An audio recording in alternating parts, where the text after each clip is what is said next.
পয়গম্বর নূহ আলাইহিস সালাতু ওয়াস সালাম জলিল কদরের একজন পয়গম্বর উম্মতের পক্ষ থেকে কষ্ট পেয়ে অতিষ্ঠ হইয়া মুনাজাত করলেন, আল্লাহ ওই বেয়াদবগুলোকে ধ্বংস করে দাও।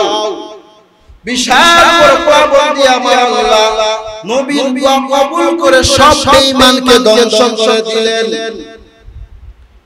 দিন শেষে যখন প্লাবন শেষ হয়, আমার আল্লাহ বলেন, ও নূহ মাটি দিয়ে কিছু পদ্মা বানাও, ডেক বানাও, কলস বানাও, প্লেট বানাও। পয়গম্বর নূহ আলাইহিস সালাতু ওয়াস সালাম আল্লাহর হুকুম পাইয়া মাটির ডেক, মাটির কলসি, মাটির জিনিসপত্র বানালেন। বানানোর পর আল্লাহ বলেন, রুদ্রের মধ্যে শুকাও। আল্লাহর কথা শুনে পয়গম্বর নূহ রুদ্রের মধ্যে শুকাইয়া সুন্দর আকারে নিজের তৈরি জিনিসগুলো দেখতেছেন আর মনে মনে আনন্দ উপলব্ধি করে, আমার আল্লাহর হুকুম পেয়ে কত সুন্দর ডেক বানালাম, কলস বানালাম, জগ বানালাম। পরক্ষণে আমার আল্লাহর ফয়সালা, নিজ হাতে যে জিনিসপত্র তৈরি করেছো এই মুহূর্তে গুলো ভেঙে ফেলো। পয়গম্বর নূহ আলাইহিস সালাতু ওয়াস সালাম আল্লাহর ফরমান পেয়ে নিজের তৈরিকৃত সব জিনিসগুলো ভেঙে ফেললেন। আমার আল্লাহ জিজ্ঞাসা করলেন, ভেঙে ফেলার কারণ কি? পয়গম্বর বলেন, আল্লাহ আপনি হুকুম করেছেন তৈরি করলাম, আপনি হুকুম করেছেন ভেঙে ফেললাম, আপনার হুকুমের ফয়সালাই হয়েছে। আমার আল্লাহ বলেন, নিজ হাতে জিনিস বানাইলাম, কোন কারণ ব্যতীত আবার নিজ হাতে ভেঙে দিলা, অন্তরে কি কোনো কষ্ট অনুভব হয় না? মায়ার নবী পয়গম্বর নূহ আলাইহিস সালাতু ওয়াস সালাম বললেন, আল্লাহ মনে মনে অনেক কষ্ট, এত সুন্দর কাটা দিয়ে এত সুন্দর জিনিস বানালাম, কোন কারণ ছাড়া আবার ভেঙে দিলাম। আমার আল্লাহ বলেন, ও নূহ নিজ হাতে যে জিনিস বানাইছো যখন ভেঙেছো তখন কি এগুলো দৌড়াইয়া পালাইছে? পয়গম্বর নূহ বলেন, না দৌড়ায় নাই। আল্লাহ বলেন, নূহ এগুলো কি চিল্লাইছে? নূহ বলেন, না গো আল্লাহ চিল্লায় নাই। আল্লাহ বলেন, ও নূহ এগুলো কি কান্না করছিল? নূহ বলেন, না আল্লাহ এগুলো কান্না করে নাই। তাহলে কষ্ট হয় কেন? তুমি বানাইছো, কথা বলতে পারে না, দৌড়াতে পারে না, কান্নাও করতে পারে না। ওরে নূহ আমি আল্লাহ কত সুন্দর আকৃতি দিয়ে মানুষ বানাইলাম, কত সুন্দর চক্ষু রক্ত মাংসের মিশ্রণ করে, হাড় দিয়া জুড়াতালি দিয়া রূপ দিয়া চুল দিয়া চোখ দিয়া নাক দিয়া জিহ্বা দিয়া ঠোঁট দিয়া কত ধরনের অভিজ্ঞতা শক্তি দিয়ে মানুষ বানালাম। ওই মানুষকে আমি আল্লাহ প্লাবন দিয়ে ধ্বংস করলাম। একটু অনুভব করো আল্লাহর কত কষ্ট হয়েছে। সুবহানাল্লাহ। ওরে ভাই, এই ঘটনা বলার উদ্দেশ্য একটা, কাফির মরলেও কষ্ট লাগে আমার আল্লাহর, কারণ যে মানুষকে সৃষ্টি করেছেন তিনি হলেন আল্লাহ। কাফিরের মরলেও যদি আমার আল্লাহর কষ্ট হয়, ও বান্দারা একটু অনুভব করো, তুমি আমি ঈমান করেছি, মুসলমান হয়েছি, গুনাহের কারণে যদি তুমি আমি জাহান্নামে যাই, একটু বলো তোমার আমার জন্য আল্লাহর কত দয়া হবে। মাদাদ কামা বারাকতা আলা ইব্রাহিম ওয়া আলা আলি ইব্রাহিম ইন্নাকা হামিদুম মাজিদ রাব্বি ইশরাহ লি সাদরি ওয়া ইয়াসসির লি আমরি واحلل عقدة من لساني يفقهوا قولي ربي زدني علما ربي زدني علما ربي زدني علما ہے خدا দয়াময় রব্বুল আলামিন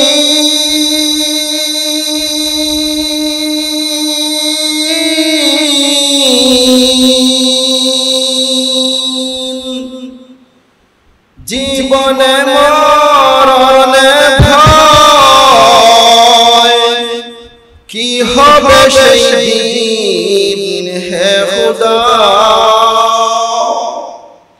হে খুদা দয়াময় রব্বুল আলামিন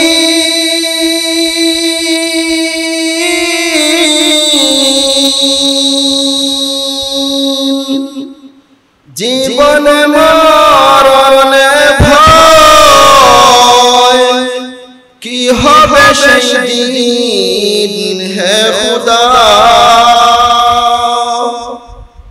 দরাতে আসিয়া জি বড় অসহায়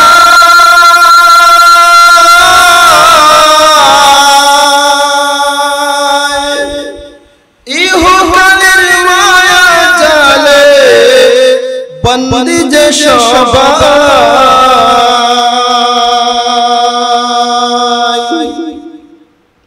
দরাতে আসিয়া জি বড় অসহায়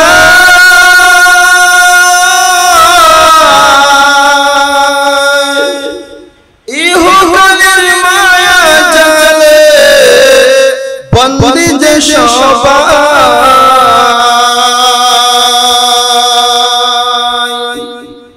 দাও হিদায়াত গো আল্লাহ গফুর রহিম জীবনে মরণে ভয় কি হবে সেই দিন হে খুদা নাই পুজি চাই করিতে আপন পাপী গুনাহগার কবর জীবনে কারো হাসরে আদার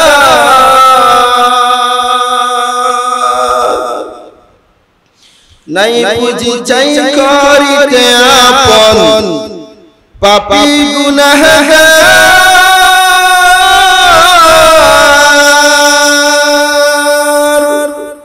কবর জীবনে কারো হাসরে আদার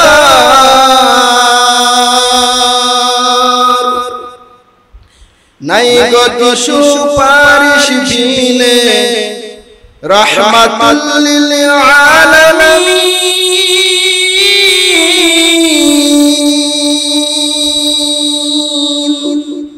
জীবনে মরণে ভয় কি হবে সেই দিন হে খুদা দয়াময় রব্বুল আলামিন জীবনে মরণে ভয় কি হবে সেই দিন হে খুদা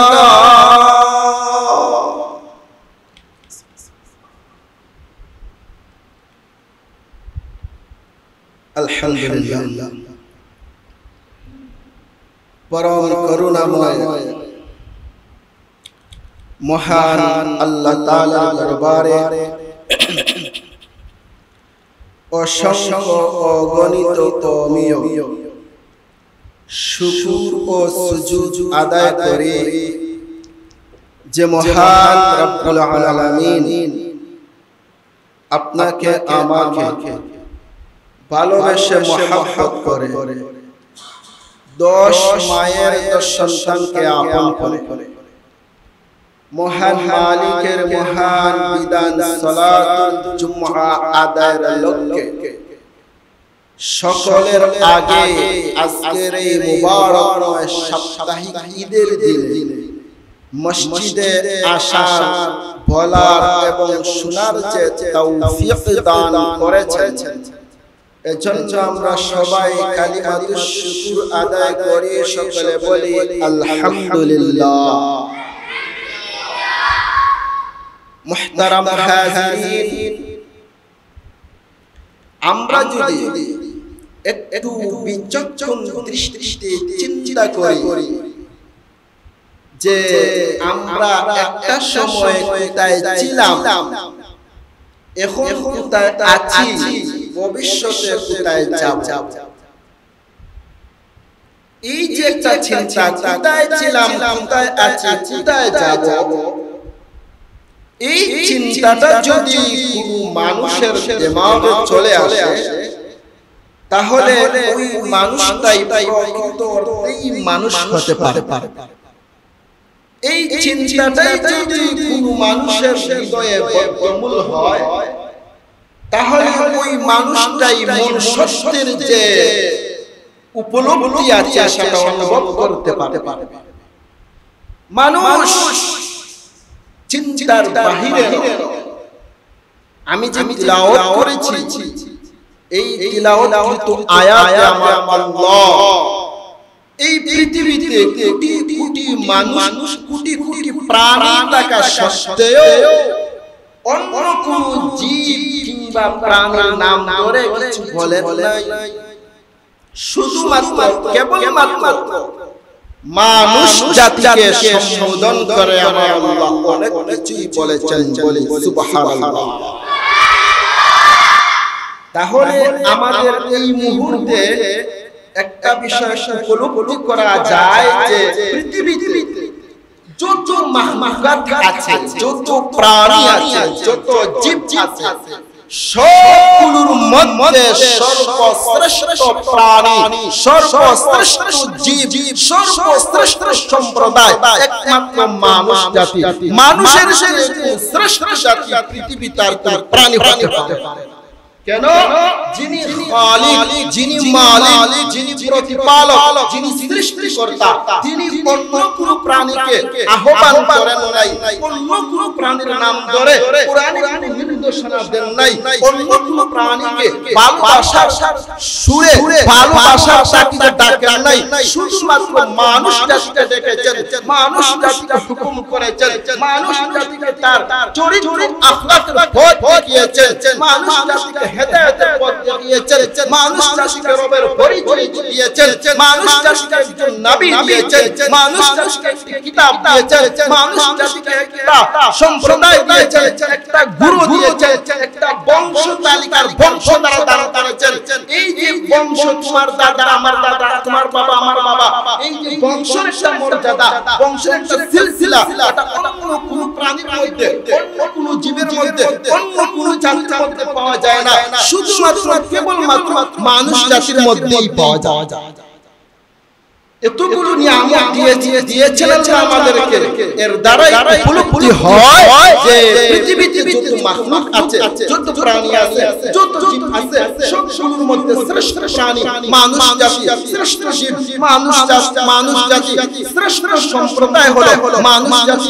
এই পৃথিবীতে কোটি কোটি মাখলুকাত থাকার পরেও অন্য কোন মাখলুকের ঘরে আপনাকে আমাকে জন্ম দেন নাই। দয়ার আল্লাহ আমাদের আর জীব আবেদন ব্যতীত আপনাকে আমাকে মানুষ হিসেবে মানুষের জন্ম দিয়েছেন। এজন্য আমরা মানুষ হিসেবে দুনিয়াতে আসতে পেরেছি। আবার শুকরিয়া আদায় করে বলি আলহামদুলিল্লাহ। দেখেন এখানে চিন্তা করে দেখেন, যদি আপনাকে আমাকে সৃষ্টি লগ্নের পূর্বে আপনার আমার যে রূহটা আছে, ওই রূহটা যদি মানুষের গর্ভে না দিয়ে কোন গরুর গর্ভে দেওয়া হতো, আপনি আমি গরু হয়ে এই দুনিয়াতে আসতে কারো কাছে অভিযোগ করার মতো যোগ্যতা আমাদের হতো না। যদি আপনাকে আমাকে মানুষের গর্ভে না দিয়ে কোন ছাগলের গর্ভে দিয়ে দিতেন, আপনি আমি ছাগল হয়ে আসতাম। কোনদিন তো আল্লাহকে বলি নাই মানুষ হিসেবে জন্ম দেওয়ার জন্য। আল্লাহ নিজ অনুগ্রহে নিজ ভালোবাসায় আপনাকে আমাকে মানব কুলে জন্ম দিয়েছেন। এটা আল্লাহ প্রদত্ত বিশেষ নিয়ামত অনুগ্রহ আমাদের প্রতি। প্যারে হাজিরিন, আমার আল্লাহ পৃথিবীর মানচিত্রে মানব জাতিকে সৃষ্টি করেন, একটা উদ্দেশ্য নিয়ে সৃষ্টি করেছেন।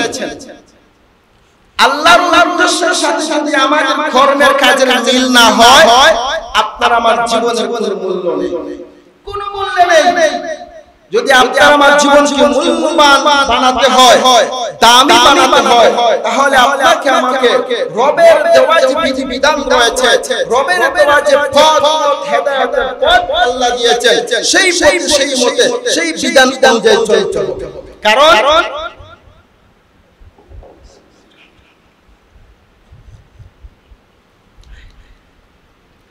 গরুর গর্ভ থেকে যে বাচ্চা বের হয়, ওটা দুনিয়াতে আসলেই গরু হয়ে যায়। ওই গরুকে ঘাস খাওয়ানোর জন্য আলাদা শিক্ষার প্রয়োজন হয় না। ছাগলের গর্ভ থেকে বাচ্চা জন্ম নিলেই ছাগল হয়ে যায়। ছাগল হিসেবে তাকে গড়ে তোলার জন্য আলাদা শিক্ষার প্রয়োজন হয় না। ঠিক ভাবে পৃথিবীতে যত প্রাণী আছে, যত জীব আছে, যে জাতি সম্প্রদায় যে জীব থেকে বের হয়েছে, তার জাতিগত গুণ নিয়েই পৃথিবীতে আগমন করে। আলাদা কোনো ট্রেনিং দিয়ে শিক্ষা দিয়ে তাকে তার জাতির গুণে গুণান্বিত করতে হয় না। কিন্তু একমাত্র একটা জাতি আছে যাদেরকে মানুষ বলা হয়। মানুষের গর্ভে মানুষ জাতি জন্ম নিলেই মানুষ হয় না। বুঝলেন আপনারা? মানুষ জাতি হিসাবে, মানব সন্তান হিসেবে পৃথিবীতে জন্মগ্রহণ করলেই মানুষ হয় না, তাকে কোরআনের শিক্ষা দিয়ে মানুষ বানাতে হয়। কোন মানুষ হয়তো লেবাসে সুরতান মানুষ দেখা যেতে পারে, কিন্তু সে মানুষ নয়, সে চতুষ্পদ জন্তুর চেয়েও নিকৃষ্ট, যদি তার মধ্যে ঈমান না পাওয়া যায়, আমল না পাওয়া যায়। আল্লাহ পাক রব্বুল আলামিন সূরা বাকারার যে আয়াত আপনাদের সামনে তিলাওয়াত করেছি, এই আয়াতের মধ্যে আল্লাহ গোটা পৃথিবীর মানব জাতিকে, হিন্দু, খ্রিস্টান, বৌদ্ধ, নাসারা, লাল শাহ, কওমি, দেওবন্দি, আলিয়া, মাজারবন্দি, সুন্নিবন্দি, শিবিরবন্দি, আওয়ামী লীগ, বিএনপি, জাতীয় পার্টি, জমিয়ত, খেলাফত, যা আছে সব শ্রেণীর মানুষকে উদ্দেশ্য করে, সব ধর্মের মানুষকে উদ্দেশ্য করে এক কথায় আল ইনসান, আন-নাস, আন-নাস, ইয়া আইয়ুহান নাস, এই যে আন-নাস শব্দ সেখানে আলিফ লাম ইস্তিগরাকি হয়েছে। গোটা পৃথিবীর সব মানুষকে আমার আল্লাহ উদ্দেশ্য করে আহ্বান করে কিছু কোয়ালিটি, কিছু গুণ মানুষকে বলতেছে। কি বলতেছেন? আসুন আমরা কোরআনে চলে যাই। আল্লাহ বলেন, ইয়া আইয়ুহান নাস উবুদু রাব্বাকুমুল্লাযী খালাকাকুম ওয়াল্লাযীনা মিন ক্বাবলিকুম লাআল্লাকুম তাত্তাকুন।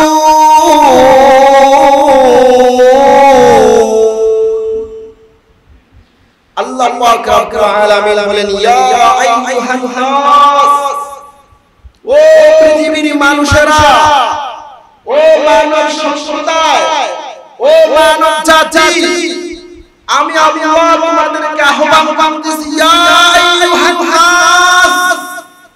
আল্লাহ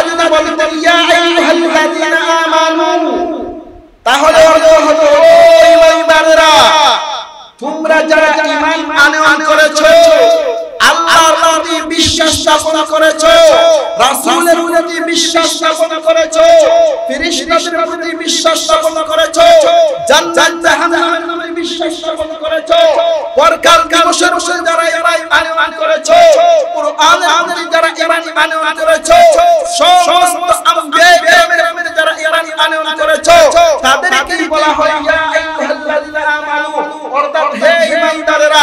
আল্লাহ যদি বলেন ইয়া আইয়ুহাল্লাযিনা আমানু, অর্থ হবে ও ঈমানদারেরা, ও বিশ্বাস স্থাপনকারীরা। আর আল্লাহ যেহেতু এখানে বলেছেন ইয়া আইয়ুহান নাস, এর অর্থ হবে ও মানুষেরা। ঈমানদার বললে শুধু মুসলিম জাতি বোঝায়, হিন্দুদেরকে ঈমানদার বলা হয় না, বৌদ্ধকে ঈমানদার বলা হয় না, খ্রিস্টানকে ঈমানদার বলা হয় না, ইহুদিদেরকে ঈমানদার বলা হয় না। একমাত্র শুধুমাত্র কেবলমাত্র সিরিফ মুসলিম জাতিকে ঈমানদার বলা হয়। মুসলিম ব্যতীত আর সম্প্রদায়কে ঈমানদার বলা হয় না। আল্লাহ পাক আমার তিলাওয়াত আয়াতে বলেছেন ইয়া আইয়ুহান নাস, হে দুনিয়ার মানুষ সকল, আমি আল্লাহ তোমাদেরকে আহ্বান করতেছি উবুদু রাব্বাকুম, তোমরা তোমাদের প্রতিপালকের ইবাদত করো। জোরে বলেন সুবহানাল্লাহ। আল্লাহ বলতেছেন হে দুনিয়ার মানুষেরা, তোমরা তোমাদের রবের ইবাদত করো। ইয়া আইয়ুহান নাস উবুদু রাব্বাকুমুল্লাযী খালাকাকুম, তোমরা তোমাদের ওই প্রতিপালকের ইবাদত করো যিনি তোমাদেরকে সৃষ্টি করেছেন। আমাদেরকে যিনি সৃষ্টি করেছেন তিনি হলেন আমাদের রব আল্লাহ। আমাদেরকে যিনি সৃষ্টি করেছেন তিনি আমাদের খালিক আল্লাহ। কোন ব্যক্তি যদি মোবাইল বানায়, মোবাইলওয়ালা মোবাইল বানায়া কিছু টিপস পরামর্শ দিবে, আমার ওই তরিকার ভিন্ন যদি মোবাইল চালাও, ওই মোবাইলে সাইলেন্ট হলে আমার কোনো দোষ নেই। মাইকওয়ালা মাইক বানায়া কিছু টিপস কোয়ালিটি বুঝিয়ে দিয়েছে, আমার বলে দেওয়া কোয়ালিটি টিপসের বিপরীত কোন কাজ করলে মাইক নষ্ট হলে আমার কোনো দোষ নেই। আমার আল্লাহ বলেন ও পৃথিবীর মানুষেরা, আমি তোমাদেরকে সৃষ্টি করেছি, আমি তোমাদেরকে সুন্দর আকৃতি দিয়ে সৃষ্টি করেছি, অহেতুকে সৃষ্টি করি নাই। একটা কারণে তোমাদেরকে সৃষ্টি করেছি, ওই কারণটা হলো আমি আল্লাহর ইবাদত করা। তুমি দুনিয়ার জমিনে যাওয়ার পর যদি আমি আল্লাহর ইবাদত না করো, তাহলে তুমি কষ্ট গুমরা হয়ে জাহান্নামী হবে। তোমার গুনাহের কারণে, তুমি তোমার অন্যায়ের কারণে যদি জাহান্নামী হও, আমি আল্লাহর কোনো দোষ নেই। মা খালাকাতুল জিন্না ওয়াল ইনসা ওয়া জুজ ইবাদাতান সে মামসুদ আজজাহা। কুরআনের মধ্যে আল্লাহ বলেন ওয়া মা খালাকাতুল জিন্না ওয়াল ইনসা ইল্লা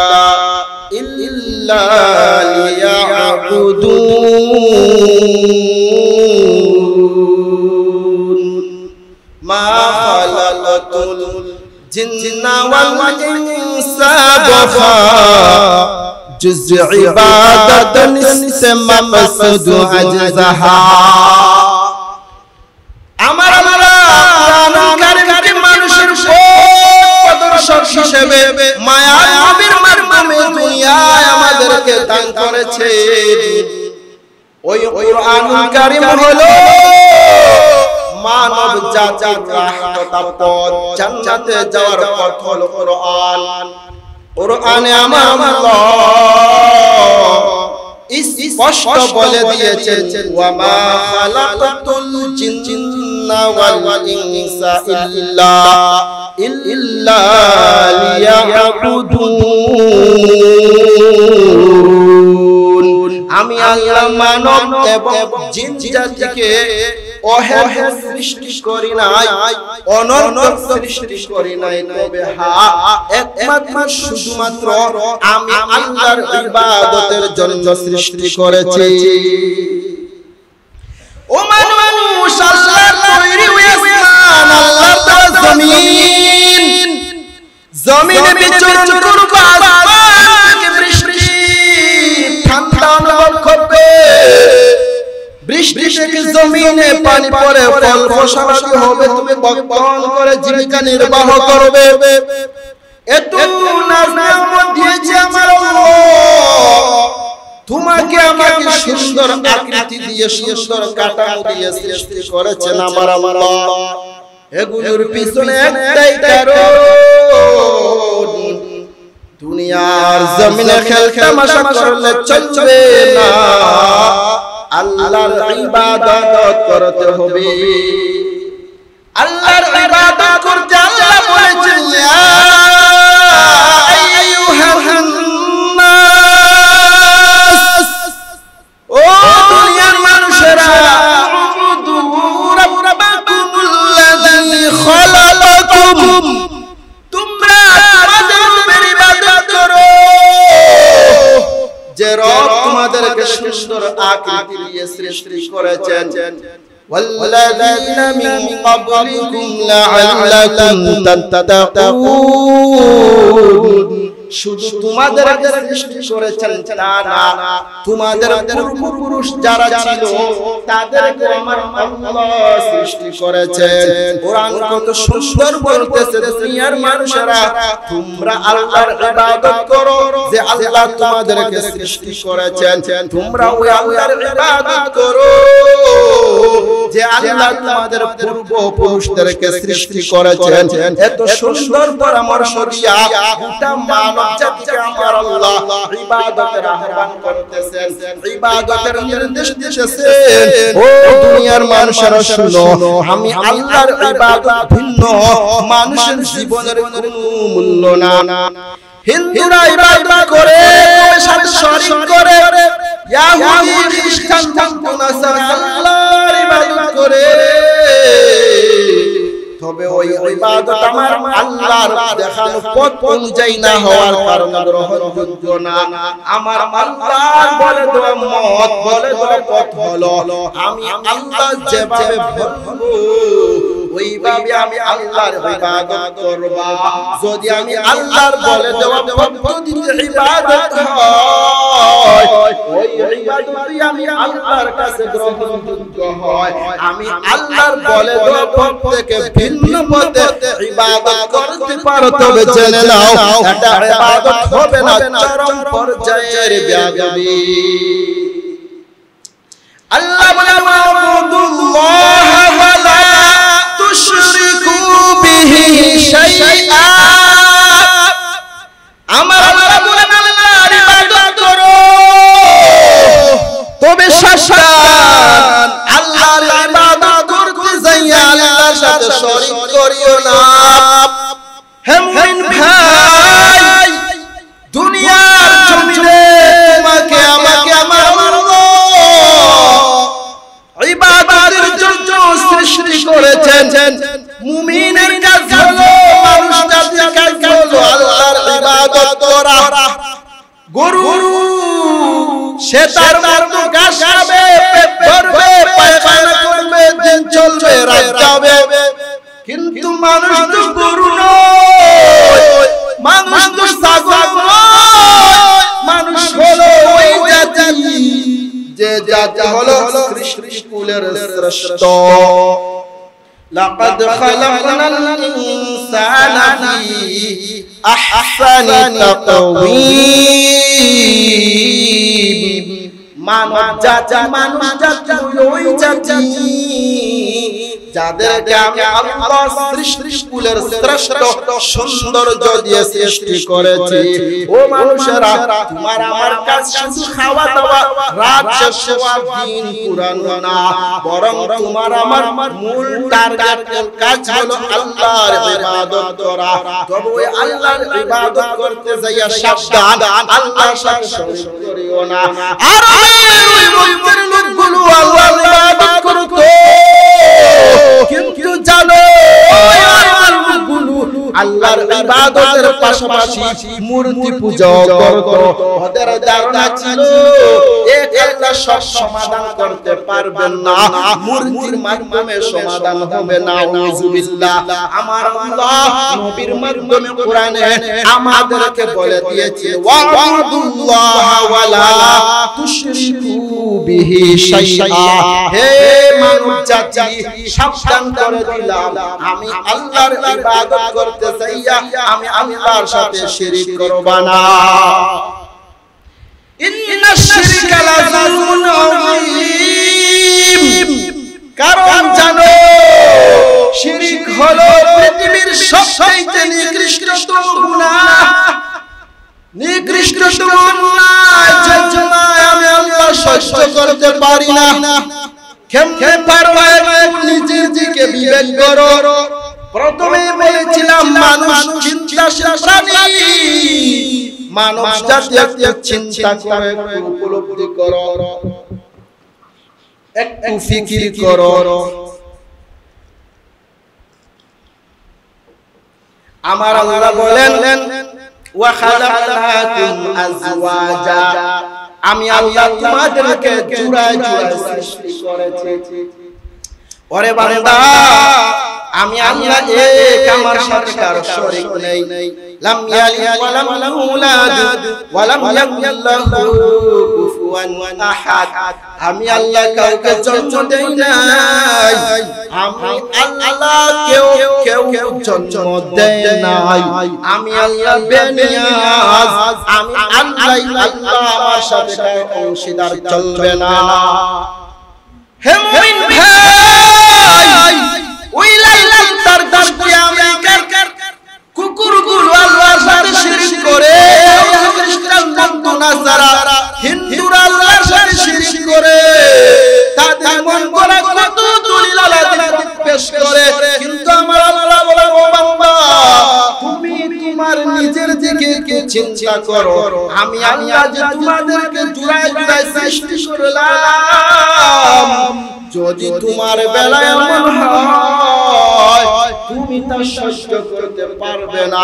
কেমনে পারবে না জানো? মনে করেন আপনাদের এলাকার একজন ভদ্র পরিবারের একজন স্বামী, উনার স্ত্রীও ভদ্র, ওই পুরুষ স্বামী হিসাবে স্ত্রীর জন্য পারফেক্ট ভদ্র স্বামী। আল্লাহর বান্দা দিনের বেলা জীবিকা নির্বাহের জন্য বহু জায়গায় কাজকর্ম করে, রাতের বেলা বাড়ি আসে, আসার পরে স্ত্রীকে দরজায় নক দেয়, দরজা খুলতে দেরি হয়। স্বামী যদি বাড়ি থেকে বাহির থেকে আসে, দরজায় যদি 10-15 মিনিট দাঁড়িয়ে থাকতে হয়, মনটা খারাপ হবে, এটাই স্বাভাবিক। অতিরিক্ত দেরি হলে যে পুরুষ রাগান্বিত হবে। দরজা খুলতে দেরি হলো, জিজ্ঞাসা করলো, বউ আমার, সারাদিন কাজ শেষে বাড়ি আসলাম, দরজা খুলতে দেরি হলো কেন? ওই স্ত্রী বলল, স্বামী গো, রান্না করেছিলাম, আওয়াজ শুনতে পাই নাই, যার কারণে দরজা খুলতে পারি নাই, দেরি হয়ে গেল। স্বামী যদি ভদ্র হয়, ভালো হয়, ক্ষমা করে দিবে, প্রহার করবে না। কিছুদিন পরে দ্বিতীয়বারের মতো আবার দরজায় নক করলো। আগের দিনের মতো এই দিনও দরজা খুলতে দেরি হলো। জিজ্ঞাসা করলো, বউ আমার, বাহির থেকে আসলাম, দরজা খুলতে দেরি হলো কেন? স্ত্রী বলল, স্বামী গো, একটু ঘুমিয়েছিলাম, যার কারণে ঘুম ভাঙবে নাই, দরজা খুলতে পারি নাই। স্বামী ভদ্র ছিল, ভালো ছিল, ক্ষমা করে দে। আবার যখন রাতের বেলা খাবার খেতে বসলো, স্ত্রী ঘুমের ঠান্ডায় তন্দ্রার কারণে তরকারির মধ্যে লবণ বেশি দিয়েছে। সারা রাত ক্লান্ত হয়ে বাসায় এসে খাবার খাবে, দেখা যায় খাবার মুখে দেওয়া যায় না। জিজ্ঞাসা করলো, স্ত্রী আমার, আজকে তরকারিতে লবণ এত বেশি হওয়ার কারণ কি? স্ত্রী বলল, স্বামী আমার, ঘুমের কারণে তন্দ্রায় ছিলাম, মনের অজান্তে ভুল হয়ে গেছে, ক্ষমা চাই। স্বামী যদি ভদ্র হয়, সভ্য হয়, স্ত্রীকে ক্ষমা করে দিবে, প্রহার করবে না। তৃতীয়বারের মতো আরেকদিন আল্লাহর বান্দা বাড়ি এসে দরজা নক করলো। নক করতেই দরজা খুলে একটা পুরুষ ঘর থেকে বের হয়ে দ্রুত চলে গেল।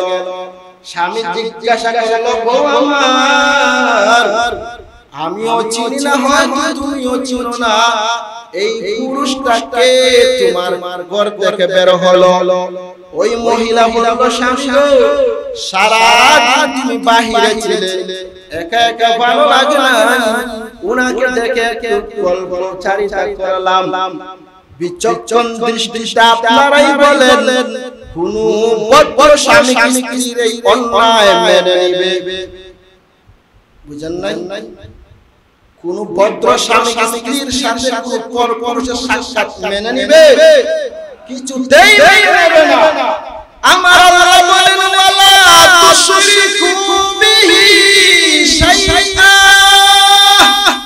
এ বাবা তোমাকে আমি আল্লাহ জুড়ায় সৃষ্টি করেছি তোমার আর তোমার স্ত্রীর পাশে তুমি যেমন অন্য পুরুষের স্পর্শ সহ্য করতে পারবে না আমি আল্লাহর সাথে অন্য কাউকে শরীক করলে আমি আল্লাহ ওই সহ্য করতে পারি না লা জিদ্দা ওয়ালা নিদ্দা ওয়ালা হাদ্দা লিমাওলা لا زد ولا ند ولا حد لمولا والآن كما كان ولم يلق زوالا الآن كما كان ولم يلق زوالا এই বান্দা আমি আল্লাহর ইবাদত করো তবে সাবধান আমি আল্লাহর সাথে কাউকে শরীক করিও না মায়ার আল্লাহকে আবার বলো আমরা কেন আল্লাহর ইবাদত করব আমার আল্লাহ বলেন কারণ আমি আল্লাহ তোমাদেরকে সৃষ্টি করেছি তোমাদের পূর্বপুরুষকে সৃষ্টি করেছি তোমাদেরকে আমি আল্লাহ সুন্দর একটা জীবন দিয়েছি বংশমর্যাদা বংশ সিলসিলা একমাত্র মানুষ জাতির মধ্যে পাওয়া যায় ওরে বান্দা যেই মহিলার বিয়ে তোমার সাথে হলো দুনিয়ার কোটি কোটি পুরুষ থাকা সত্ত্বেও সবাইকে আমি হারাম করে দিলাম একমাত্র তোমার জন্য তোমার স্ত্রী হালাল ও পর্দানিশীল মা পৃথিবীতে কোটি কোটি মহিলা আছে কিন্তু পর্দাওয়ালা মহিলাদের মতো ইজ্জতওয়ালা কোনো মহিলা নাই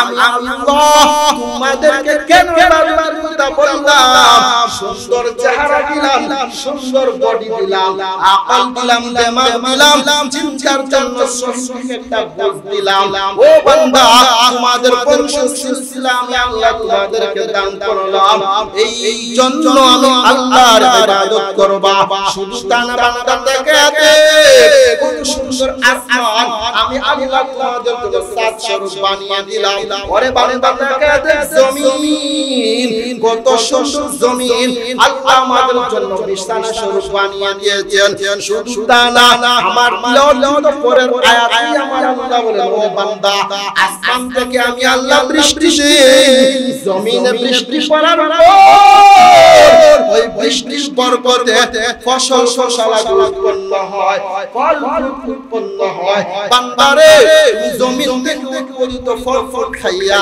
তোমার পেটটাকে বড় আমি আল্লাহর দরবারে নিয়ামত রাজি তুমি বক্ষণ করতেছো ওরে বান্দা আমার এত নিয়ামত দিলাম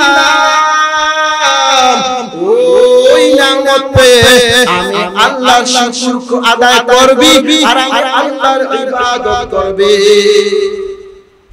কুরআনুল কারীমের বিলমাতে আল্লাহ বলেন ইয়া আইয়ুহাল্লাযীনা আমানু যকুরুল্লাহা যিকরান কাসীরা আল্লাহ বলেছেন শুধু মানব জাতিকে আল্লাহর ইবাদত করতে কুরআনের বিলমাতে বলেন আল্লাহ ইয়া আইয়ুহাল্লাযীনা আমানু ভালোবাসার সাথে মুহাম্মদ রহমান আল্লাহ বলতেছেন ও ঈমানদারেরা যারা ঈমান করেছো শুনো তোমরা সবাই আমি আল্লাহর জিকির করো কোন সময় জিকির করবে ওয়াসাবিহুহু বুকরাতাও ওয়া আসীলা সকাল সন্ধ্যা একমাত্র আমি আল্লাহর জিকির করবে এসো না আল্লাহর নামে গান গাই এসো না মন প্রাণ জুড়াই এসো না মন প্রাণ জুড়াই এসো না আল্লাহর নামে গান গাই এসো না মন প্রাণ জুড়াই এসো না মন প্রাণ জুড়াই আল্লাহু আকবার বলো আল্লাহু আকবার আল্লাহু আকবার বলো আল্লাহু আকবার আল্লাহু আকবার বলো আল্লাহু আকবার আল্লাহু আকবার বলো আল্লাহু আকবার ও মধুর নাম নিলে হৃদয় হাসে ও মধুর নামে শুনলে মেলা আসে ও মধুর নাম নিলে হৃদয় হাসে ও মধুর নামে শুনলে মেলা আসে ও নামে তুলনা হবে না ও নামে তুলনা হবে না তুলনা নাই তুলনা নাই এসো না আল্লাহর নামে গান গাই এসো না মন প্রাণ জুড়াই এসো না মন প্রাণ জুড়াই আল্লাহু আকবার বলো আল্লাহু আকবার আল্লাহু আকবার বলো আল্লাহু আকবার আল্লাহু আকবার বলো আল্লাহু আকবার আল্লাহু আকবার বলো আল্লাহু আকবার যে নামে ইব্রাহিমের আগুন হলো পানি ডাকার মতো ডাকলে আজ সারা দিবেন তিনি রে মন সারা দিবেন তিনি যে নামে ইব্রাহিমের আগুন হলো পানি ডাকার মতো ডাকলে আজ সারা দিবেন তিনি রে মন সারা দিবেন তিনি ও মধুর নাম কি মিঠা কথা শালা গলাতে পড়ো ও নামের মালা ও মধুর নাম কি মিঠা কথা শালা গলাতে পড়ো ও নামের মালা ও নামের তুলনা মিলে না ও নামের তুলনা মিলে না তুলনা নাই এসো না আল্লাহর নামে গান গাই এসো না মন প্রাণ জুড়াই এসো না মন প্রাণ জুড়াই আল্লাহু আকবার বলো আল্লাহু আকবার আল্লাহু আকবার বলো আল্লাহু আকবার আল্লাহু আকবার বলো আল্লাহু আকবার আল্লাহু আকবার বলো আল্লাহু আকবার হে মুমিন ভাই আমার আল্লাহ কোরআনের মধ্যে বলে আলাম নাজআল লাহু আইনাইন ওয়া লিসানান ওয়া শাফাতাইন বান্দা প্রশ্ন করতে পারো আল্লাহর গোলামি করব কেন আমার আল্লাহ দুনিয়ার মানুষগুলিকে বলেন ও মানুষ বলো আমি আল্লাহ কি তোমাদেরকে দুটো চক্ষু দেই নাই ও বান্দা আলাম নাজআল লাহু আইনাইন আমি আল্লাহ কি তোমাদেরকে দুটো চক্ষু দেই নাই ওয়া লিসানান ওয়া শাফাতাইন আমি আল্লাহ কি তোমাদেরকে একটি জিহ্বা দেই নাই ও বান্দা তাকায়া দেখো তুমি তোমার চক্ষু দ্বারা কত কিছু দেখতে পাও এই পৃথিবীতে এমন মানুষ আছে জন্ম লগ্ন থেকে 70-80 বছর হায়াত জিন্দেগিতে কোনদিন দুনিয়ার আলো দেখতে পায় না ওরে মুমিন ইমানদারেরা আমার আল্লাহ আপনাকে আমাকে চক্ষু দিয়েছে দিয়েছেন ওই চক্ষু দিয়ে আল্লাহর নিয়ামত রাজি দেখব ওই নিয়ামত দেখে আল্লাহকে খুঁজব জিহ্বা দিয়েছেন ওই জিহ্বা দিয়ে আল্লাহর ইবাদতের জিকির করব ঠোঁট দিয়েছেন ওই ঠোঁট দিয়ে আল্লাহর নামের জিকির করব আল্লাহর ইবাদত যতই হবে মানবতার মূলের জন্য নেওয়া ততই সুন্দর হবে যদি জীবনে আমার আল্লাহর ইবাদত পাওয়া না যায় তোমার আমার জীবন এখানে সীমাবদ্ধ থাকবে ওই জীবনে কোনদিন সফলতা অর্জন হবে না জিন্দেগি মে বন্দगी तू करना है जिंदगी में बंदगी तू करना है जिंदगी में बंदगी शर्मिंदा है जिंदगी में बंदगी शर्मिंदा है आए थे हम कुछ न कुछ खरीदने को जैसे हो रोशन मेरे कल्ब रहो वरना कोई चाहत जहां में नहीं वरना कोई चाहत जहां में नहीं जिंदगी में बंदगी तू करना है जिंदगी में बंदगी शर्मिंदा है जिंदगी में बंदगी शर्मिंदा है दुनिया में हो दिया का तलबगार हो बाजार से गुजर हो खरीदार न हो ये दुनिया एक मिसल कागज फूल है ये दुनिया एक मिसल कागज फूल है यहाँ सब मुसाफिर दिल न लगा अहले दिल की नजर से रुख कर तज़ा ये दुनिया एक मिसल कागज फूल है ये दुनिया एक मिसल कागज फूल है मोमिन भाई पैगंबर नूह अलैहिस्सलाम वस्सलाम জলিল কদর একজন পয়গম্বর উম্মতের পক্ষ থেকে কষ্ট পেয়ে অতিষ্ঠ হইয়া মুনাজাত করলেন আল্লাহ ওই বেয়াদবগুলোকে ধ্বংস করে দাও বিশাল প্রভাব দিয়ে আমার আল্লাহ নবীর দোয়া কবুল করে সব বেঈমানকে ধ্বংস করে দিলেন দিন শেষে যখন প্লাবন শেষ হয় আমার আল্লাহ বলেন মাটি দিয়ে কিছু পদ্মা বানাও ডেক বানাও কলস বানাও প্লেট বানাও পয়গম্বর নূহ আলাইহিস সালাতু ওয়াস সালাম আল্লাহর হুকুম পাইয়া মাটির ডেক মাটির কলসি মাটির জিনিসপত্র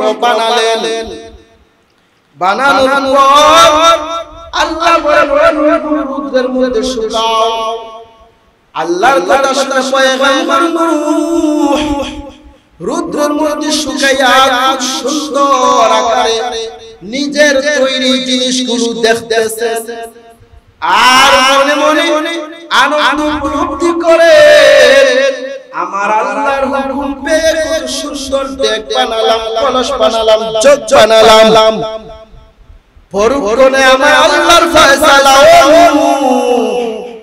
নিজ হাতে জিনিসপত্র তৈরি করেছো এই মুহূর্তে গুরু ভেঙে ফেল।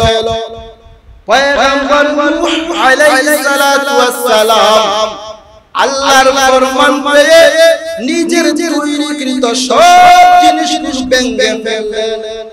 আমার আল্লাহ জিজ্ঞাসা করলেন, ভেঙে ফেলার কারণ কি?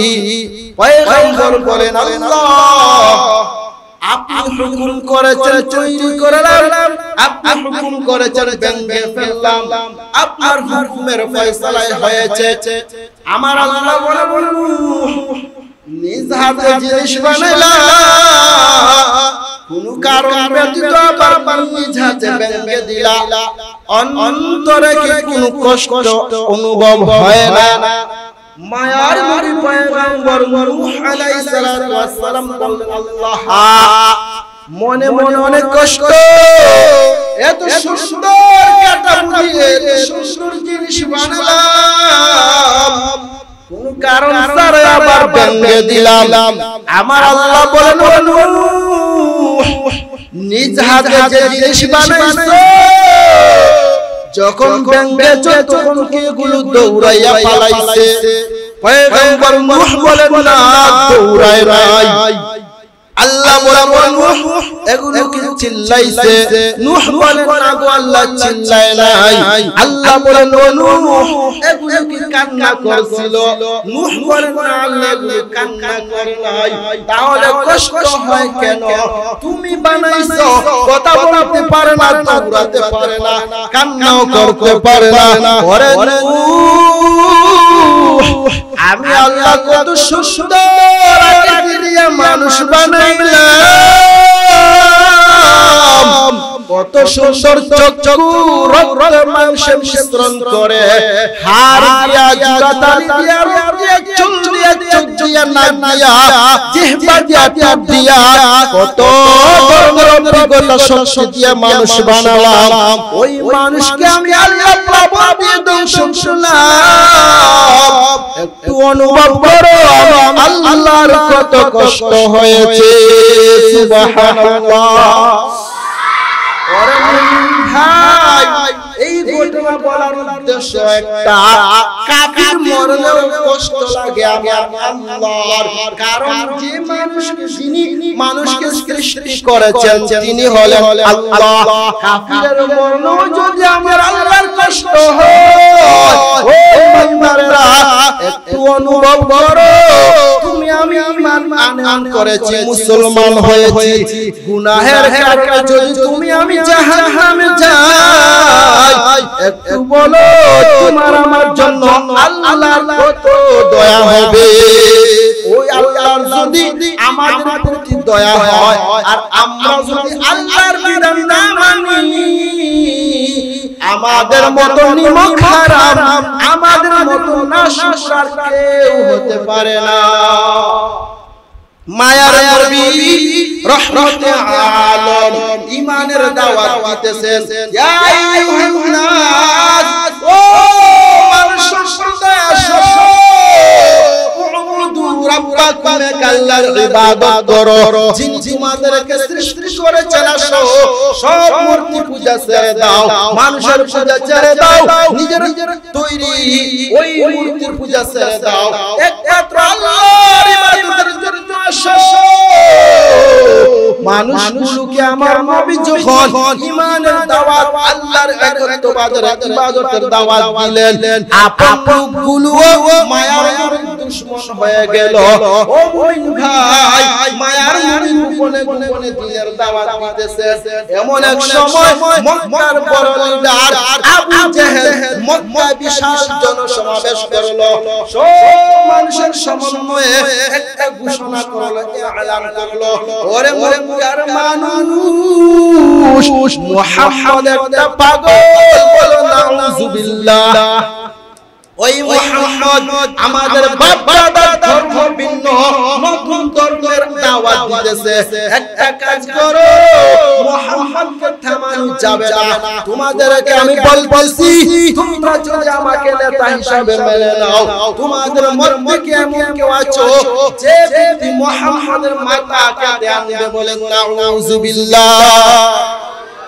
মায়ার নবী আল্লাহর পক্ষ থেকে প্রেরিত নবী, মায়ার নবী আল্লাহর পক্ষ থেকে ঈমানের দাওয়াত দিতেছেন। জমিনে বেঈমান আবু জেহেল নবীর সাথে দুশমনি করতেছে। মায়ার নবীর পক্ষে কথা বলার মতো কেউ মক্কায় না থাকলে মায়ার নবীকে হেফাজতের মালিক আমার আল্লাহ। মায়ার নবীকে মাথা থেকে আলোক করার জন্য বেঈমান আবু জেহেল স্লোগান দিল, ঘোষণা করলো, জনসমাবেশে কারো সাহস হয় না দাঁড়িয়ে থাকবে, কারণ মায়ার নবীর জিম্মাদার হলেন আমার আল্লাহ। কিন্তু জানো হে মুমিন ভাই, ওই কুফরে খলিফ, কুফরের অবস্থায়, কুফরের উপর ইস্তিকামত রাখা একজন ব্যক্তি ছিলেন ওমর ইবনুল খাত্তাব রাদিয়াল্লাহু তাআলা আনহু। উনি দাঁড়িয়ে গেলেন আর বললেন, ওরে আবু জেহেল, মুহাম্মাদের মাথা যদি কেটে কি দিবা বলো? আবু জেহেল বলল, হ্যাঁ হ্যাঁ অবশ্যই পারবা, যদি মুহাম্মাদের মাথাটা কেটে দাও 1000 উট তোমাকে পুরস্কার করা হবে। সাধারণ উট নয়, আরবের জমিনে তৎকালীন সময়ে সবচাইতে দামি উট ছিল লাল লাল দেওয়া হবে। ওমর দাঁড়িয়ে গেল, হ্যাঁ আবু জেহেল, তুই পুরস্কার দেস আর নাই দেস, আমি কিন্তু মুহাম্মাদের মাথা কাটবই না, নাউযুবিল্লাহ। কারণ বেঈমানের কথা বেঈমানরাও বিশ্বাস করে না। ওমর রাদিয়াল্লাহু তাআলা আনহুর মধ্যে ক্রোধ কাজ করতেছিল, অপরদিকে মায়ার নবী আল্লাহ তাআলার কাছে দোয়া আরম্ভ করলেন আর বললেন, আল্লাহ, আবু জেহেল আর খাত্তাবের বেটা ওমর দুইজন যাওয়ার পর থেকে একজনকে ইসলামের সাথে দান করো। ওই ক্ষমতাসীন দুইজন শক্তিশালী লোকের মধ্য থেকে যে একজন যদি ইমানদার হয়ে যায়, অন্তত ইসলাম কিছুটা হলেও শক্তিশালী হবে। ওমরের বেলায় দোয়া কবুল করলেন। লম্বা ঘটনার সময় নাই, ওমর রাদিয়াল্লাহু তাআলা আনহু মায়ার নবীর খেদমতে এসে ঈমান গ্রহণ করলেন। মায়ার নবীর খেদমতে ওমর ঈমান গ্রহণ করলে ইসলামের মাত্র 40 জন পূর্ণ হয়। ইতিপূর্বে ছিল 39 জন। ওমর ইসলাম গ্রহণে 40 জন পূর্ণতা লাভ করে।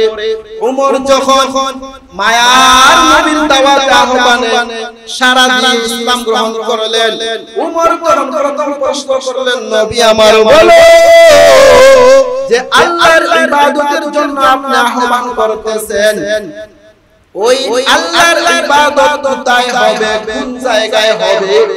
মায়ার ওমর, আপাতত আমরা নিজ বাসস্থানে করি, তবে আফসল হলো আল্লাহর ইবাদত আল্লাহর দরবারে তুল্লায় হবে। ওমর ডেকে বলে, নবী আমার, আপনি চিন্তা করবেন না, আজ আমি ওমর ইসলাম গ্রহণ করেছি, আপনি সামনে দিয়ে হাঁটেন, আমি ওমর দেখব আপনার প্রদেশে কে বাধা দেয়। সুবহানাল্লাহ। ঈমানের পথে অবিচল দেখে আমার মরণ যেন হয়। ঈমানের পথে অবিচল দেখে আমার মরণ যেন হয়। তোমারই কাছে করি মিনতি মহামহিম দয়াময়। ঈমানের পথে অবিচল দেখে আমার মরণ যেন হয়। মায়ার নবীকে ওমর বললেন, নবী আমার চলো, আমি উমর ঈমান আনয়ন করেছি এই মুহূর্তে যদি কোনো বেঈমান আমাকে মেরে ফেলে আমি জান্নাতি মেহমান আর যদি মারতে নাও পারবি আমার আপনার ইবাদতে বাধা দিবে এমন কোন শক্তি নাই আমি উমরের সামনে এসে দাঁড়াবে মায়ার বাইতুল্লাহ চলে গেলেন উমর উপর দিকে স্লোগান দিল চিৎকার করে বলল ও মক্কার বেঈমানরা শুনো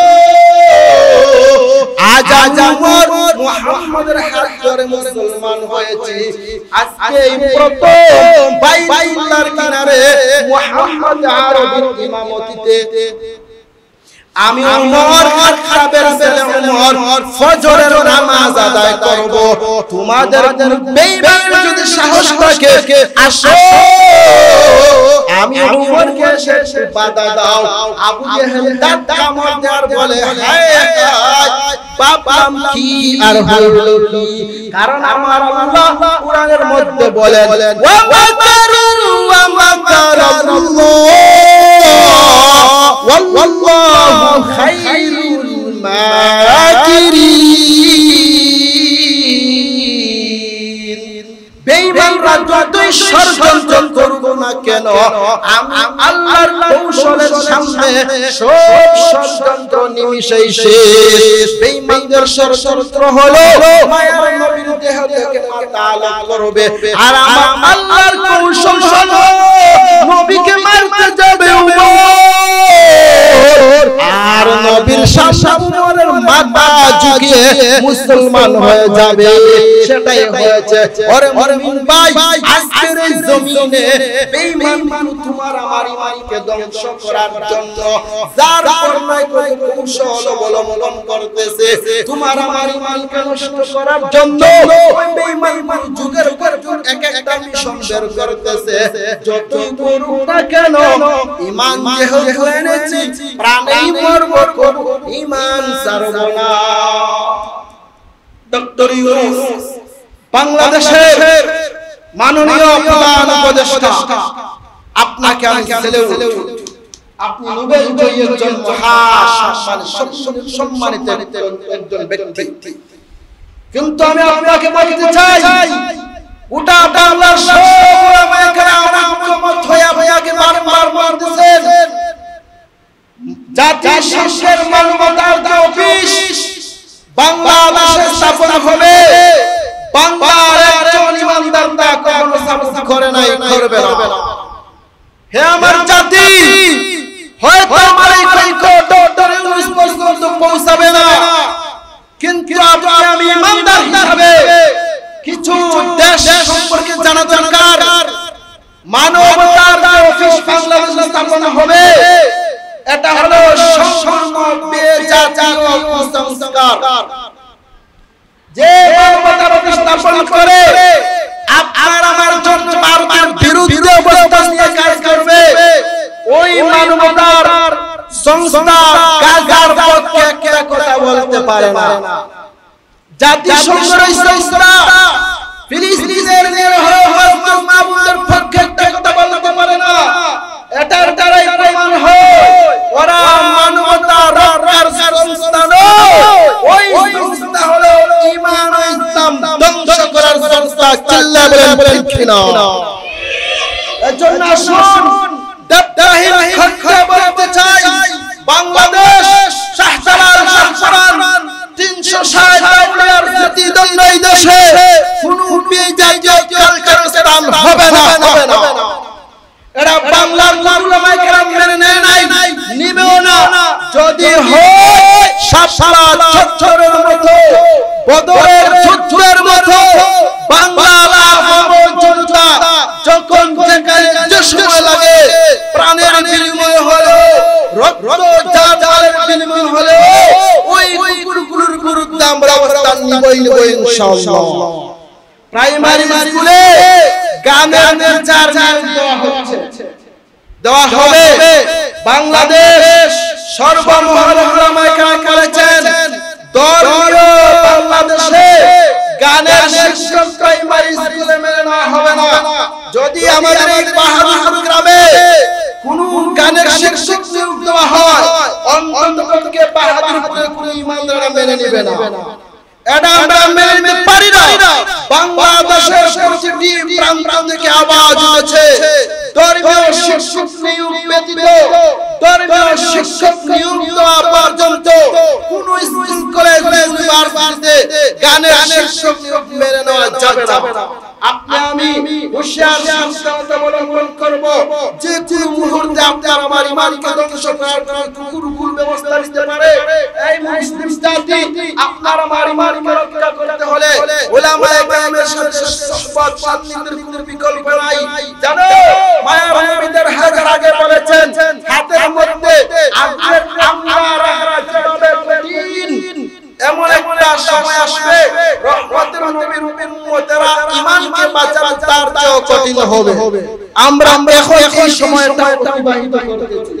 আসুন আপনি আমি আমার ঈমান সম্পর্কে সতর্ক থাকবো। আরে আমল কি করি? যদি আপনি আমার জীবনে তেমন আমল নাও হয়, ঈমানটা যদি মজবুত থাকে, আল্লাহ বলেন না দয়ালু ঈমানের বরকতে শিরক মুক্ত ঈমান ধারণ করলে অবশ্যই আল্লাহ আপনাকে আমাকে ক্ষমা করবেন। দয়াময় আল্লাহ আমাদের সবাইকে ঈমানের উপর ইস্তেকামত থাকার তৌফিক দান করুন। সবাই দিল থেকে বলি আমিন। আলহামদুলিল্লাহি রাব্বিল আলামিন। ربنا ظلمنا أنفسنا وإن لم تغفر لنا وترحمنا لنكونن من الخاسرين.